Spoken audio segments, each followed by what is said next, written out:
오늘 본문에서 4장 1절에서 이렇게 시작하고 있습니다. 사무엘의 말이 온 이스라엘에 전파되느니라. 이 말씀은 사무엘서 3장의 내용과 연결된 말씀으로 한마디로 이야기하면 사무엘이 이제는 엘리 가문의 몰락을 예언하고 하나님의 음성을 들은 사람으로서 점점 더 사무엘이 자라서 여호와께서 그와 함께 하셔서 그 말이 하나도 땅에 떨어지지 않게 하시며 단에서 브엘세바까지 온 이스라엘이 사무엘이 여호와의 선지자로 세우심을 입은 줄을 알게 되며 모든 이스라엘 사람들이 사무엘의 말을 선지자로서 듣게 되었다라는 것입니다. 좀 한마디로 표현하자면 이제 엘리 가문의 아들들 혹은 엘리를 통해서 하나님의 말씀을 듣는 것이 아니라 아직 사무엘이 엘리 가문이 맡고 있었던 제사장직을 맡고 있지는 않지만은 그 사무엘을 통해서 하나님께서 말씀하신다라는 것을 사람들이 인정하기 시작했다는 것입니다. 근데 이런 긍정적인 어떻게 보면 사무엘을 통해서 새로운 역사가 시작되는 이야기와 함께 심상치 않은 사건이 오늘 발생하고 있습니다. 그것은 바로 블레셋 사람들과 이스라엘 사람들이 전쟁을 하기 시작했다라는 것입니다. 이스라엘과 블레셋 사람이 바로 이 순간에 전쟁을 한다라는 건 무엇을 뜻하는 것일까요? 사무엘이 선지자로 섰으니까 이제 블레셋으로 인하여서 환란이 끝나고 이스라엘이 전쟁에서 이기겠구나. 사무엘이 선지자용 역할을 톡톡히 해내겠구나. 우리들은 이런 걸 조금 예상하면서 말씀을 읽을 수 있습니다. 그런데요, 오히려 오늘 사건은 아주 빠르게 이렇게 이야기하고 있습니다. 2절에 보니까요, 블레셋 사람들이 이스라엘에 대하여 진열을 벌이고 그 둘이 싸우다가 이스라엘이 블레셋 사람들 앞에서 패하여 그들에게 전쟁에서 죽임을 당한 군사가 4,000명가량이라.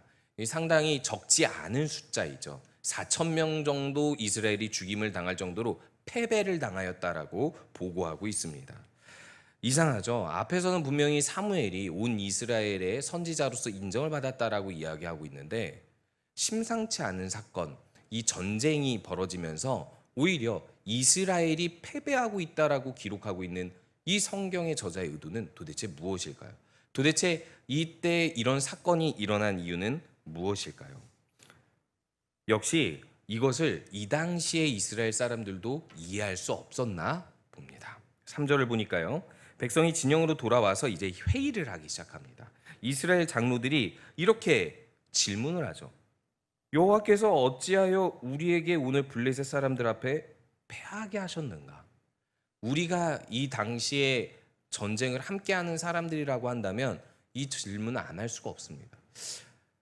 이 정도면 우리가 전쟁에서 승리할 만한데 이제 우리에게 선지자가 있는데 그리고 또 우리가 여기서는 등장하진 않지만 나름 하나님을 섬기는 사람으로서 하나님의 이름으로 전쟁을 하고 있는데 왜 하나님이 우리에게 패배를 주셨는가? 그것을 납득할 수 없다라고 패배의 원인을 회의하기 시작합니다. 자, 패배의 원인을 찾았을까요? 그 다음에 보니까요, 장로들이 이렇게 이야기하고 있습니다. 패하게 하셨는고라고 질문하고 답을 이렇게 하죠. 여호와의 언약궤를 실로에서 우리에게로 가져다가 우리 중에 있게 하여 그것으로 우리를 우리 원수들의 손에서 구원하게 하자. 이것은 패배의 원인을 찾았다는 것입니까? 아니요. 패배의 원인을 찾은 것이 아니라 해결책을 급하게 만들었다는 것입니다. 물론 이 해결책을 봤을 때 이들의 패배의 원인은 이런 전제가 깔려 있을 수 있죠. 언약궤가 같이 이 전쟁터에 나오지 못해서 우리가 전쟁에서 패했나 보다. 사실 그렇게 생각하기는 어렵습니다. 이스라엘이 블레셋에 전쟁할 때마다 적군들과 전쟁할 때마다 실로에 있던 성막에 있던 언약궤를 꺼내 가지고 와서 전쟁을 하지는 않았습니다. 항상 전쟁 때마다 언약궤가 같이 있어서 승리했었던 적이 있었으면 이들이 이렇게 행동하는 것이 일반적인 것이 되겠지만은 사실 이들은요, 갑자기 언약궤를 생각해내고 언약궤라는 해결책으로 이 전쟁에서 이기려 하고 있는데 진짜 패배의 원인은 알고 있지 모르는 것만 같습니다. 어떻게 보면 이것은 획기적인 아이디어라고 할 수 있습니다. 왜냐하면 이스라엘의 앞의 역사에서 봤을 때 언약궤를 앞세워 갔을 때 요단강도 갈라지고, 그리고 또 언약궤와 함께 행군할 때 하나님께서 가나안을 정복하기까지 이스라엘 사람들과 함께 하셨던 것을 보면, 어떻게 보면 이들은 나름 성경에서 근거를 찾아서 이 언약궤를 앞세워서 전쟁에서 이기려고 한 것이 아닐까라고 우리들은 생각할 수 있습니다. 그런데 우리가 여기서 잠시 멈춰놓고 생각해 볼 것이 있습니다. 언약궤가 가진 목적이 무엇입니까? 언약궤가 있는 이유가 무엇입니까? 네, 하나님의 임재의 상징이죠. 하나님이 함께 있다라는 뜻입니다. 그럼 그 언약궤가 어디에 있습니까? 실로, 예배하는 곳에 있습니다. 언약궤는 하나님과 인간이 만나고 함께하고 예배하고 하나님을 경외하기 위해 있는 하나님의 임재의 상징입니다. 그런데 지금 이 언약궤를 왜 전쟁에서 가지고 오려고 하고 있습니까? 예배하기 위함입니까? 하나님을 경외하기 위함입니까? 하나님과의 관계를 회복하기 위함입니까? 그것이 아닙니다. 패배의 원인이 무엇이냐? 그 원인을 찾지 못하니까 해결책을 찾기 위해서, 이 승리를 얻어내기 위해서 언약궤를 가져오고 있는 것입니다. 즉 언약궤를 잘못 쓰고 있는 것이죠. 이들은 왜 언약궤를 이렇게 잘못 쓰고 있는 것일까요? 그러면 이 언약궤를 가져오면 무슨 일이 벌어질까요? 결국 이스라엘 백성들은 이 언약궤를 가져오게 합니다. 언약궤만 가져오면 승리할 수 있겠구나 생각하면서 언약궤를 가져오는데, 정말 하나님께서는 자비로우신 분이기 때문에 이들이 조금 잘못된 생각을 했다 하더라도 그래도 이전의 이스라엘에 비하면 이 전쟁에서 하나님을 앞세워 전쟁하려 하는구나, 그래도 하나님의 임재의 상징인 언약궤를 가지고 와서 전쟁하려는구나, 그런 연약한 신앙이라도 하나님께서 자비로운 마음으로 승리하게 해 주실까요? 오늘 이야기가 점점 이렇게 전개되고 있습니다. 언약궤를 가지고 왔는데 4절에 보니까 또 심상치 않은 문장이 나타나고 있습니다. 엘리의 두 아들 홈니와 빈느하스는 하나님의 언약궤와 함께 거기에 있었더라. 언약궤를 우리 중에 있게 하자 했었던 장로들이 결국 누구를 가지고 온 거죠? 홈니와 빈느하스를 가지고 왔습니다. 물론 홈니와 빈느하스가 엘리 가문의 두 아들로서 그 언약궤를 지키는 역할을 했었죠. 그러니까 당연히 이들의 의무였을 수도 있습니다. 그런데 본문이 분명히 강조해주고 있는 건 홈니와 빈느하스가 이 전쟁 가운데 있게 됐다라는 사실이고, 앞 본문에서는 엘리 가문의 몰락이 하나님의 사람과 사무엘을 통해서 두 번이나 강조되어 홈니와 빈느하스가 죽게 될 것이라는 예언이 있었다라는 것입니다. 여기까지만 보더라도 우리들은 상당히 불길하다, 이 전쟁. 패배의 원인도 찾지 못했으면서 언약궤를 가져와 홈니와 빈느하스까지 데리고 오다니 뭔가 불길하다라고 우리들은 상상할 수 있는데, 5절에서 여호와의 언약궤가 진영에 들어올 때 이스라엘의 반응이 어떻습니까? 큰 소리로 외침에 땅이 울린지라. 너무 기뻐하고 있습니다. 전쟁에서 이미 이긴 것처럼. 믿음이 좋은 것일까요? 그러면 바꿔서 한번 이야기해 보도록 하겠습니다. 언약궤가 없이 이 전쟁 가운데 승리를 확신하며 이렇게 기뻐하며 하나님과 동행할 수는 없었을까요? 그리고 언약궤가 와야지만이 이렇게 기뻐하고 승리를 확신했던 이 이스라엘의 모습은 무엇을 의미하고 있는 것일까요? 그런데요, 이 이스라엘이 이렇게 승리를 확신하게 되면 우리들은 또 한 번 이런 상상을 할 수 있습니다. 하나님께서 이스라엘의 사기를 북돋아주고 있구나. 언약궤 때문에 이스라엘이 지금 사기가 북돋아 오르고 있으니까 뭔가 전쟁의 가능성이, 전쟁의 이 승패가 승리의 가능성이 올라가겠구나라고 우리들은 불길함 가운데서도 예측해 볼 수 있습니다. 그런데요, 오늘 그 다음 맥락에서 또 심상치 않게 블레셋 사람들의 대화가 등장하고 있습니다. 보통 이런 상황에서는 이스라엘의 입장에서 성경은 기록을 하는데 블레셋 사람의 입장에서 기록을 하는데 블레셋 사람들이 이렇게 이야기하고 있습니다. 그들의 외치는 소리를 듣고 도대체 무슨 일이 일어나서 이스라엘 사람들이 이렇게 기뻐하며 승리의 함성을 지를까? 이들에게 뭔가 새로운 무기가 생겼나? 승리의 방법이 뭔가 있나 보다라고 궁금해서 알아보니 히브리 진영에 무엇이 온 걸 알게 되죠. 여호와의 궤가 온 것을 깨닫게 됩니다. 자, 블레셋 사람들은 이것을 알고 어떻게 반응하게 될까요? 아유, 우리의 신이 아니잖아. 여호와의 언약궤 따위 우리들은 겁나지 않아. 저들은 헛된 승리의 함성을 외치고 있어 라고 블레셋 사람들이 생각하는 것이 아니라 7절에 블레셋 사람들이 두려워합니다. 그들의 신이 진영에 이르렀도다. 우리에게 화로다. 전날에는 이런 일이 없었다. 우리가 전쟁할 때 그들의 언약궤가 온 적이 없었다. 야, 우리 두렵다. 우리들이 패배하게 생겼다. 왜냐하면 그들은 광야에서 여러 가지 재앙으로 애굽인을 신들이니라라고 이야기하면서 오히려 블레셋 사람들이 이스라엘의 언약궤가 옴으로 이스라엘의 승리의 가능성이 더 올라갔다라고 이들이 인정하면서 두려워하며 벌벌 떨고 있는 것입니다. 즉 블레셋 사람들의 사기가 올라가는 것이 아니라 내려가고 있습니다. 그러면 보통 이렇게 되면 전쟁의 승패는 어떻게 될까요? 당연히 겁은 블레셋이 먹고 이스라엘이 지금 엄청나게 사기가 올라가고 있기 때문에 전쟁의 승패는 당연히 이스라엘이 승리하게 되어야만 할 것 같은데요. 여기서 중요한 사실이 있습니다. 이스라엘 사람들이 지금 언약궤를 가지고 와서 승리를 확신하는 모습과 블레셋 사람들이 언약궤가 이스라엘에 왔다고 해서 그들이 패배할까 봐 두려워하는 모습은 그들의 믿음이 이스라엘과 블레셋의 믿음이 동일하다라는 것을 이야기해 주고 있습니다. 언약궤만 있으면 승리할 수 있다, 패배한다.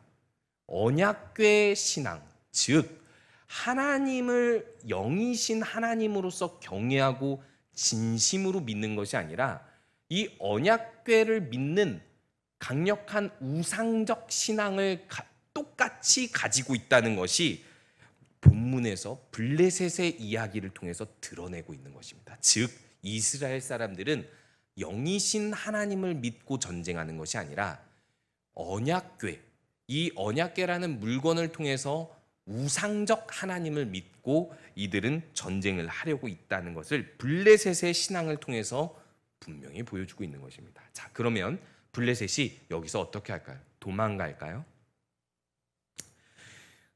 9절에 보니까요, 블레셋 사람들이 이렇게 이야기하고 있습니다.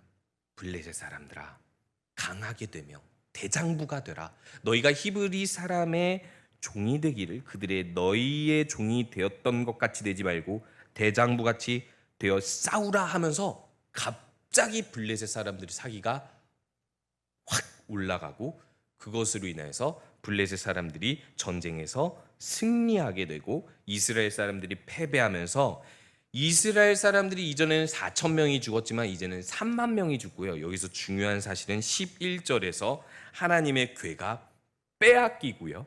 홈리와 비나스가 죽임을 당하게 됩니다. 이런 결말을 통해서 우리들은 무엇을 이 말씀을 통해서 알 수 있게 되는 것일까요? 첫 번째, 우리들이 할 수 있는 질문이 있습니다. 왜 이스라엘의 장로들은 패배의 원인을 정확히 알아내려 하기보다 언약궤를 가지고 오려고 했을까라는 것입니다. 두 번째는요, 언약궤를 우리 중에 있게 하자고 하던 이스라엘에게 왜 언약궤만이 아니라 홈리와 비나스가 함께 있게 되었을까라는 질문입니다. 세 번째 질문은요, 그런데 왜 하나님은 언약궤를 그냥 빼앗기도록 내버려 두셨을까? 하나님의 임재의 상징이고 어떻게 보면 하나님의 영광스러운 명예인데도 말이죠. 이것에 대한 답을 분명히 하고자 한다면 하나님께서는 이 첫 번째 패배, 4천 명이 죽고 이스라엘이 패배하는 사건을 통해서 이스라엘에게 분명히 무엇을 말씀하시려고 하는지를 본문에서는 이야기하지 않습니다. 그런데요, 이 사건을 통해서 이 이스라엘의 장로들의 신앙이 드러나고 있는 것입니다. 즉 위기를 통해서 자신들의 신앙이 드러나고 있는데 이들은 패배, 위기를 통해서 자신들과 하나님과의 관계가 어떠한가를 살펴보지 않는다라는 것입니다. 패배의 원인을 하나님과 자신들의 관계에서 찾지 않고요. 오히려 무엇에 찾게 되냐면, 무엇을 목적으로 하게 되냐면 자신들이 이 전쟁에서 승리해야 한다라는 그 목적을 이루기 위해서 언약궤를 가지고 온다는 것입니다. 어떻게 보면 이 모습이 우리와 닮아 있지 않습니까? 우리들은 하나님 앞에 나올 때 우리의 목적과 계획을 성취하기 위해서 나오는 경우가 많습니다. 하지만 하나님의 관심은요, 우리의 목적과 계획이 성취되는 데 있지 않습니다. 하나님의 뜻을 이루고 또한 하나님의 뜻을 이루더라도 그것을 우리 스스로 해내는 것이 아니라 하나님과 관계가 온전히 회복된 상태에서 하나님과 함께하기를 원하시는 것입니다. 사실 이 4천 명이 죽어서, 그러니까 이스라엘이 4천 명이 죽임을 당하고 패배한 사건이 왜 일어났는지는 명확히 설명하지는 않아도 이 사건을 통해서 하나님은 이 이스라엘 사람들이 패배의 원인을 찾아 하나님과 관계를 회복하기를 원하셨던 것은 분명합니다. 왜냐하면 7장에 보면 사무엘이 미스바에서 이 모든 이스라엘 사람들을 모아 함께 회개 운동을 할 때 단순히 회개 운동만 했는데 블레셋 사람들과의 전쟁에서 승리하는 장면이 있기 때문인 것입니다. 그것과 대비해 봤을 때 하나님께서는 오히려 이스라엘과 관계를 회복하기를 원하셨지만 이스라엘 사람들은 여전히 이 패배의 원인을 찾아 하나님과 관계를 회복하는 것보다는 하나님의 영광을 위해서 사는 그 목적을 회복하는 것보다는 자신의 목적, 이 전쟁에서 승리하는 것이 목적이기 때문에 이들은 두 번째 패배를 불러올 수밖에 없다라는 것입니다. 우리들은 무엇을 위해 살아가고 있습니까? 하나님의 뜻이 이루어지는 것이 우리 삶의 먼저 목적이 되지 않았는데 위기를 당했을 때 하나님, 전 위기를 당했습니다. 이 위기에 대한 해결책을 주십시오. 이 위기에 대한 해결, 승리를 우리에게 주십시오. 먼저 그것을 주시면 그 다음 내가 순종하겠습니다. 혹시나 우리 마음속에 이런 마음이 있지는 않습니까? 그러면 두 번째 패배가 우리 인생 가운데 더 불러오게 되는 이 같은 결과가 있지는 않은지 우리가 한번 돌아봐야만 하는 것입니다. 두 번째로 하나님께서는 이 패배를 통해서 이스라엘 사람들이 회의를 하고 언약궤를 가지고 오는 그 모든 과정에서 개입하시지 않습니다. 즉 이들이 언약궤를 가지고 오도록 허용하시는 거죠. 왜요? 이 언약궤와 함께 홈리와 비느하스가 같이 오기 때문이죠. 만약에 정상적인 사사, 정상적으로 사무엘이 선지자 정도가 아니라 엘리 가문이 없고 사무엘이 사사로서 그곳에 실로의 권위를 이제 주권적으로 가지고 있었다면, 혼자서 가지고 있었다면 언약궤가 이 전쟁터에 왔을까 우리들은 의문을 가져가 봐야만 합니다. 홈리와 비느하스가 언약궤와 함께 이 전쟁터에 왔다는 것은 무엇을 의미하죠? 제가 홈리와 비느하스라고 생각을 하고 상상을 해봤습니다. 내가 홈리와 비느하스라면 어땠을까? 저는요, 하나님의 제사를 그렇게 만홀히 여기고 회막의 여자들과 동침을 하고 그리고 아버지한테 그런 훈계를 당하고 났다면 전쟁터에 갈 용기는 없었을 것 같아요. 내가 전쟁에 나가서 하나님의 화살 하나 맞아서 죽을지도 모르겠다. 은근히 그 죄책감을 가지고만 있을 것 같은데 모르죠. 홈리와 비느하스의 생각이 왜 그랬는지는 모르지만 이들은 언약궤와 함께 전쟁터에 나옵니다. 위험한 전쟁터에. 자신들이 언약궤를 맡아서 하나님의 영광을 위해 언약궤를 지키고자 나왔을까요? 이들의 행실을 봤을 때 그래 보이지는 않습니다. 뭔가 이 언약궤와 함께 그들이 전쟁터에 나오면 언약궤를 통해 거머쥐는 승리를 그들도 영광을 취할 수 있을 거라고 생각하지 않았을까요? 좀 더 다시 바꿔서 생각해 보면 그들은 언약궤와 함께 있다면 안전하다고 생각하지는 않았을까요? 똑같은 것입니다. 이스라엘의 전쟁터에 언약궤를 가지고 가면, 함께 가면 승리할 것이라고 말도 안 되는 확신을 가졌던 것입니다. 그런데요, 하나님께서 이것을 허용한 이유가 있죠. 이것을 통해서 하나님께서 이미 사무엘한테 예언하신 엘리 가문의 몰락을 이루려 하셨던 것입니다. 11절의 결과를 보면 궤를 빼앗기고 홈리와 비느하스가 죽습니다. 그리고 이 궤를 빼앗김으로 말미암아 그 뒤에 본문들을 보면은 엘리가 고꾸라져 죽습니다. 뚱뚱해서 고꾸라졌다고도 이야기하는데, 그러면 저도 좀 이렇게 찔리는 부분이 있지만, 근본적인 의미는 궤를 빼앗겼기 때문에 그 충격으로 엘리가 죽었다라는 것입니다. 그리고 그 소식 때문에 비느하스의 아내가 출산을 하는데 부풀려서 출산을 하면서 하나님의 영광이 이스라엘을 떠났다라고 이야기하면서 엘리 가문의 몰락이 4장에서 완전하게 진행되는 것이 이 사건을 통해서 분명하게 보여지고 있습니다. 이것은 무엇을 의미하는 것일까요? 하나님께서 계획하신 일이 성취되었다라는 것입니다. 인간은 그 계획을 모르지만, 즉 우리에게 당면한 위기 가운데 하나님은 여전히 일하고 계시다라는 것입니다. 하나님의 뜻을 성취하기 위해서. 이것은 재앙입니까? 4천 명이 죽었고 3만 명이 죽었는데 당연히 재앙이죠. 우리들은 생각할 수 있습니다. 재앙이 아닙니다. 새로운 지도자, 사사, 사무엘이 서기 위한 하나님의 일입니다. 숨겨진 그 계획이 성취돼 가고 있는 과정인 것입니다. 결국 이것을 통해서 7장에 가면 사무엘이 이 이스라엘 전역에 회개 운동을 일으키고 이 나라가 다시 새롭게 되는 역사가 일어나고, 그것을 통해서 다윗 왕이 세워지는 이 사무엘서의 역사, 아주 하나님의 놀라운 큰 새로운 하나님 나라가 이루어진 역사가 이루어지고 있는 것입니다. 단지 그 위기가 오늘 4장에 숨겨진 승리로 나타나고 있는 것입니다. 여기선 패배했지만 하나님의 숨겨진 그 일의 성취가 이렇게 재앙처럼 나타나고 있는 것입니다. 우리가 살아가는 삶에서 위기를 만날 때가 있습니다. 우리에게 재앙이 있는 것만 같을 수 있습니다. 그것이 우리의 잘못 때문이 아닐 수도 있습니다. 우리가 죄를 지어서가 아니라 우리는 하나님과 관계를 충실히 하고 있는데도 재앙과 위기가 우리에게 찾아올 때가 있습니다. 하지만 그때 우리가 잃어버리지 말아야 할 것은, 하나님은 더 큰 뜻을 이루기 위해서 지금 이 위기를 진행시키고 내버려 두시는 것 같은 일을 하고 계신다라는 것입니다. 끝까지 그 하나님에 대한 소망을 잃지 않으시고 하나님을 바라는 우리 성도님들 되시기 바랍니다.